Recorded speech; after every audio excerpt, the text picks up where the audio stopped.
Hello friends, welcome again. मैं हूं अर्पित और आज हम हिस्ट्री ऑफ इंग्लिश लिटरेचर के जिस one of the most important topic को डिस्कस करेंगे वो है Victorian age and it's literature. तो आइए चलिए शुरू करते हैं। विक्टोरियन एज इंग्लिश लिटरेचर के उस पीरियड को कहा जाता है जब ग्रेट ब्रिटेन पर क्वीन विक्टोरिया का शासन था। विक्टोरियन एरा में ब्रिटेन एक रूरल एग्रीकल्चरल सोसाइटी से अर्बन इंडस्ट्रियल सोसाइटी में ट्रांसफॉर्म हो गया था। रेल रोड्स और स्टीम प्रिंटिंग प्रेस जैसी नई टेक्नोलॉजीज ने ब्रिटेन के लोगों को फिजिकली और इंटेलेक्चुअली जोड़ दिया था।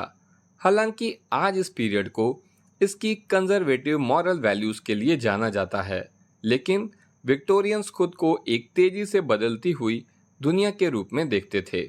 1848 में कार्ल मार्क्स के कम्युनिस्ट मैनिफेस्टो और 1859 में डार्विन की ओरिजिन ऑफ द स्पीशीज के पब्लिकेशन ने पॉलिटिकल और रिलीजियस कंट्रोवर्सी के लिए कैटलिस्ट के रूप में काम किया। रिलीजियस फेथ क्रिश्चियनिटी की बहुत सी ब्रांचेस में टूट गई और एथीस्ट बिलीफ्स भी पॉपुलर होने लगे।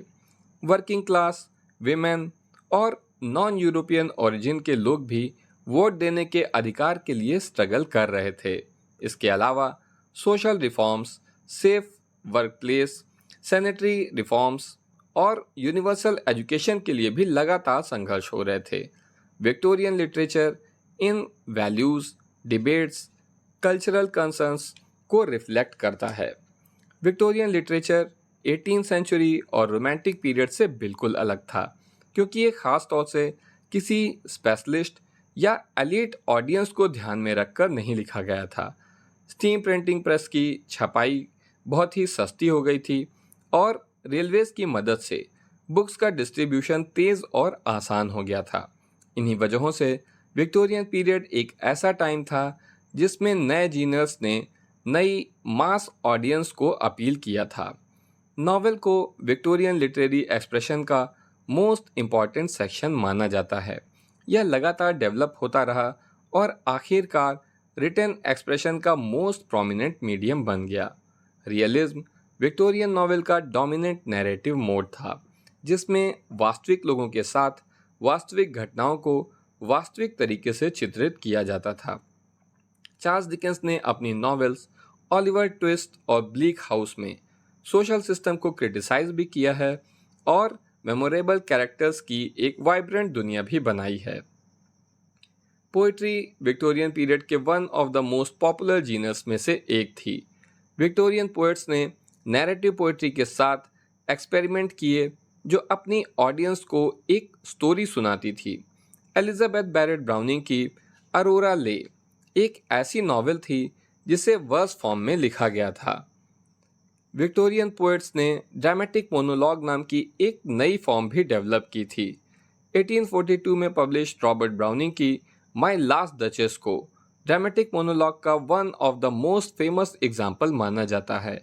अल्फ्रेड लॉर्ड टेनिसन ने भी इस फॉर्म का इस्तेमाल अपनी पोएम यूलिसिस में किया था।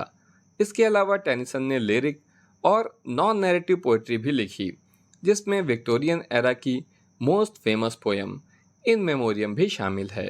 ये पोएम उन्होंने अपने फ्रेंड ऑर्थर हेनरी हेलम की डेथ के बाद उनकी याद में लिखी थी। प्रिंटिंग की लागत सस्ती हो जाने के कारण ब्रिटिश जर्नलिज्म और periodical writing Victorian literary production का महत्वपूर्ण हिस्सा बन गए। John Ruskin, Thomas Carlyle, John Stuart Mill और मैथ्यू आर्नल्ड जैसे राइटर्स ने फेमस नॉन फिक्शन प्रोज लिखे, जो ब्रिटिश हिस्ट्री को एनालाइज करने के साथ साथ ब्रिटिश सोसाइटी के करंट ट्रेंड्स की आलोचना भी करते थे। चार्ल्स डिकेंस भी हाउस होल्ड वर्ड्स नाम की एक लिटरेरी मैगजीन चला रहे थे। 19वीं सेंचुरी को चिल्ड्रन लिटरेचर की गोल्डन एज के रूप में देखा जाता है। लुइस कैरल की एलिस एडवेंचर इन वंडरलैंड और through the looking glass Alice की कहानी सुनाती हैं, जो खुद को वंडरलैंड नाम की जगह पर पाती है, जहां ग्रीमिंग कैट्स, मैड हैटर्स और एविल क्वीन भी रहते हैं। इसी तरह J.M. बैरी की पीटर एंड विंडी एक ऐसी जगह की कल्पना है जहां मरमेड लगून, एविल पायरेट्स और फेयरी मैजिक भी मौजूद है। तो दोस्तों, ये थी विक्टोरियन एज। आज के लिए बस इतना ही। Thank you.